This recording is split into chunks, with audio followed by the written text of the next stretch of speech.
Hello and welcome to Bayou Time. We have a very special guest today. We have the Superintendent of Schools, Mr. Jared Martin. Superintendent, welcome to the program. Thank you. Absolutely.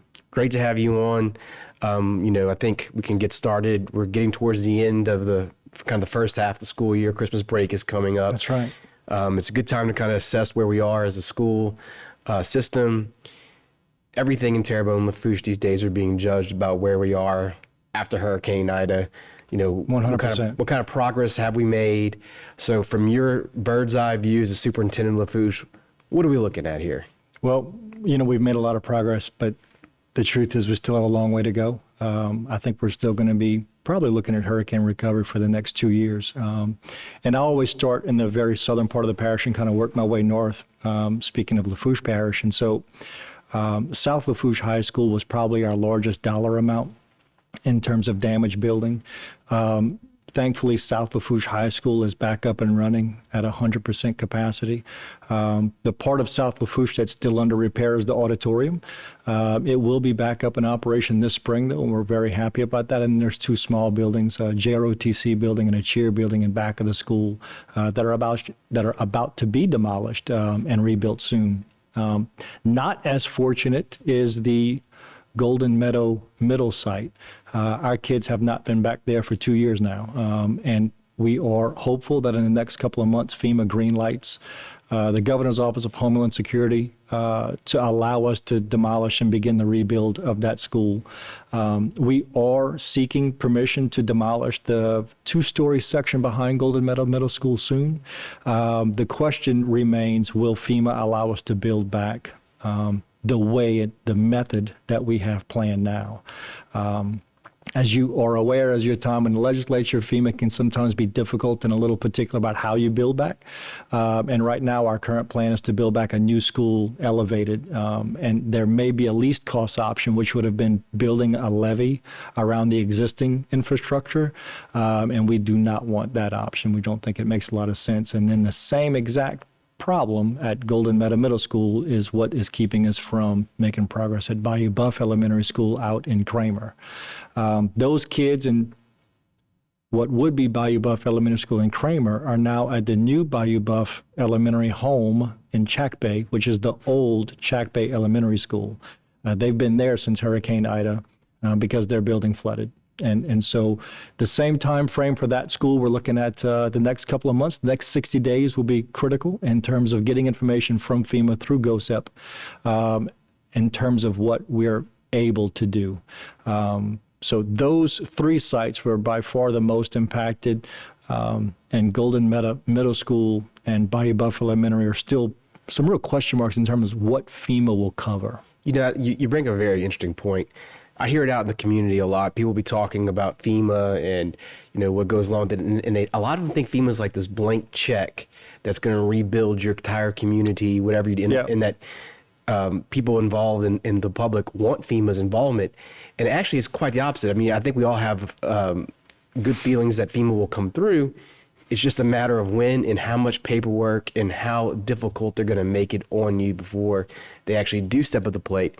And that's got to take a lot of time from your job. I mean, you didn't think you'd be a FEMA crisis manager when you became superintendent of Lafourche Parish Schools, I imagine. Yeah, no, there's no test to become a superintendent that says what's category A, what's category B, what's category E and Z, and all of these FEMA terms for all of these critical infrastructure improvements. But that's where we are as a system right now. It's where we've been since Hurricane Ida. And you might do everything they want you to do, and they still haven't sent you the check to get the stuff going. 100%. We have to date spent $105 million recovering from Hurricane FEMA. The school system has written checks for $105 million. We have received to date $46 million. Obviously, that's a very big delta between those two numbers. And what happened is we were funded on the front end for what's category A and B, which is the picking up of all of the broken stuff and the emergency repairs and mitigation that had to happen. So debris removal and emergency repairs happened really quickly with the mitigation. That bill was close to $50 million. We're talking about $50 million in just mitigation work, not permanent repairs. We've received a lot of that money, but the permanent repair work is extremely complicated. We have a team of consultants that work on this 10, 12 hours a day, 6 days a week. And even with all of those folks, to get the paperwork to feed this monster that is FEMA, it feels like an insurmountable task some days. Absolutely. And people don't realize, I think, the effect it's having on cash flow for all of our local government and agencies that deal with FEMA. Yeah, they assume they're going to get the money. FEMA, on one hand, is telling them you're going to get these dollars. And that's great. But in the meantime, you're looking for $60 million to plug a Delta, or you're looking for a certain amount of dollars. It makes your job from a management scenario much, much more difficult. It is. I can't even imagine. Well, the good news is that I will give a plug for the LCDA. As an institution, we were able to apply for and receive authorization for a $150 million loan. Of that, we've taken $90 million out. And so that loan is what's bridging the gap between the expended money and what FEMA's reimbursed us. But that loan is going to come with interest, and of course we have to pay that back as we get the FEMA money back. That is something people don't even think about that you're having to do besides managing all the people, hiring consultants, getting the right ones. And it's a ton of work. Do you have any kind of expectation when FEMA might actually come through with some of this funding? You know, it happens every week, right? So we get I would say the term nickel and dimed, small amounts of money very, very frequently. But I do not anticipate a giant $60 million check being held by FEMA agents anytime soon. We're going to start getting 400 and 500 and maybe small millions over the next probably 5 to 6 years. I want to keep talking about Hurricane Ida recovery, but we need to take a break. We'll be right back with Superintendent Martin. Thank you for check back in on Bayou Times quickly. Today's social media segment is brought to you by Parabon General Health Systems, modern technology, and timeless caring. Rouse's, you're either local or you're not. Buick, the craft of modern luxury. St. Martin and Bourke, know your rights. South Louisiana Bank, it's better when we bank together. Waits and Downer, attorneys at law. Terrebonne Ford, built Ford tough. Alford and Associates, for all of your insurance needs. CIS, Cardiovascular Institute of the South, the highest quality cardiovascular care available. Barker Honda, the Barker family tradition of quality.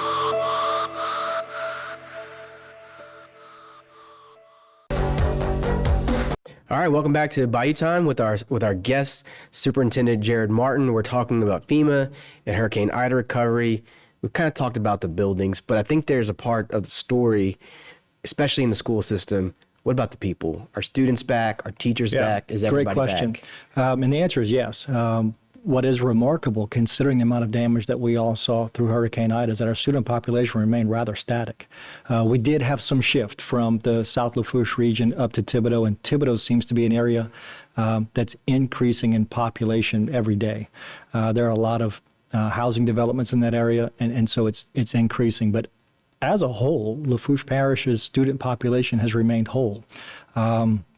As a state, as a nation, and as a community, our teacher population is ever shrinking. If I could take the next entire time of this segment and make it a commercial about recruiting folks to teaching, I would. I do believe it's one of the most rewarding and honorable professions out there, but very few people are going into that, and we're feeling that. I know that our friends in Terrebonne Parish, St. Charles Parish, St. James Parish, I'm friends with all these superintendents. We all have the same experience, which is just there's not enough teachers to fill our ranks today. And I don't believe that we're seeing, in fact, I know we're not seeing, the data supports that, a huge retention problem. People, in fact, reach the retirement ages they always have. And this profession has always been one that has been difficult to manage in the first few years as you learn your way through this, what is a truly difficult thing, which is teaching. But the recruits are just not there. The statistics bear out that our universities were producing twice as many teachers in the year 2000 as they are in 2023. And so the primary source teachers is now being eroded. Our universities, fewer people are going into that profession. And so, yeah, we are struggling on that front, as every neighboring parish is. Today, I believe that the number is around 160 teachers that we employ that are not fully certified. Of those 160, at least 30 are folks that have a degree in something other than education, and zero training or certifications or working towards certification. So we've got a large population of folks who are new to the profession, who haven't gone through all of the certifications processes yet. And we still have vacancies. I believe the number today is around 8 or 9 teacher vacancies where I don't even have a long-term sub to fill those holes. And it's a challenge for me. But the truth is, I'm going to sit here and there's probably 50 business owners at home saying, yeah, join the club, me too, buddy. Right. Because whether you're building houses or you're teaching kids, the labor force seems to have not kept up with the pace of growth in the economic regions around us. You know, from the legislature, we've been trying to address it. I mean, we since I've been there, we've given, I think, 3 or 4 pay raises. Yeah. And we've even tried to do retainment bonuses to put extra money in.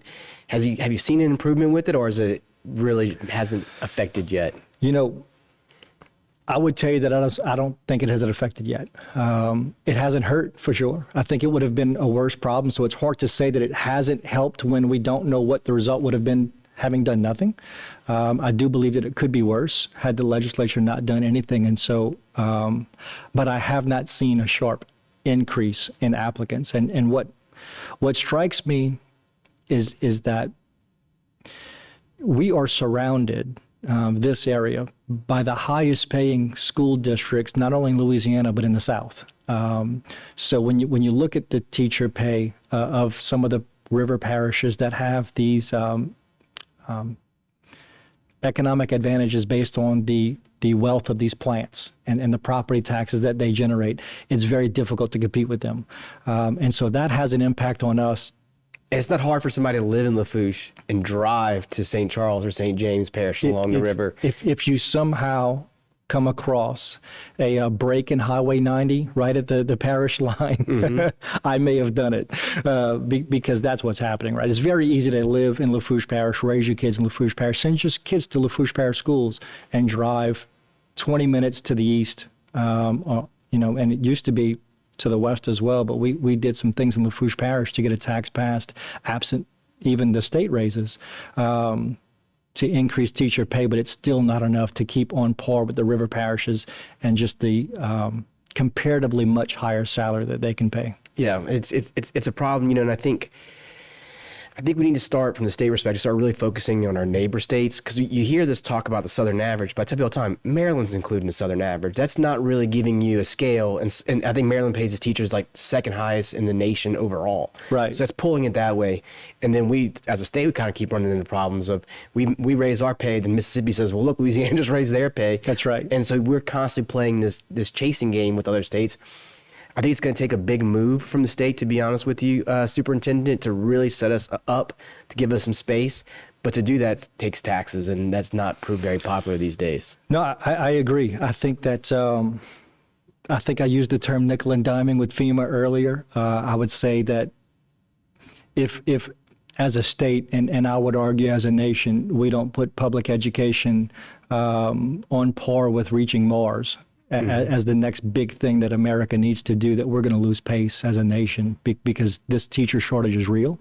And to tackle it, we can't nickel and dime it. Absolutely. I mean, I try to feel like you need to get teacher raises, like absolutely 100%, but you realize it costs us between $100 to $300 million right. to give these modest raises that we're giving, which is huge numbers from the state big lines perspective, but it's not even that much the take-home pay of the teacher, and we realize that. That's right. At the end of the day, and in fact, I was having a conversation with a very educated voter pretty recently. I said, well, the state just gave $2,000 a month raises. I said, I'm sorry, did you say a month? And he said, well, yeah. I said, did you mean to say $2,000 per month? He said, well, yes, that's what it was, right? No, sir. That's a year. Right. Right. That was a year. And he just kind of had this, look like, wait, are you serious? Yeah. That was the annual increase. We could talk pay raises all day for teachers. Unfortunately, we're out of time, and we appreciate you having you on. Absolutely. It was great Thank talking you. to you. Stay tuned for some more Bayou time coming up.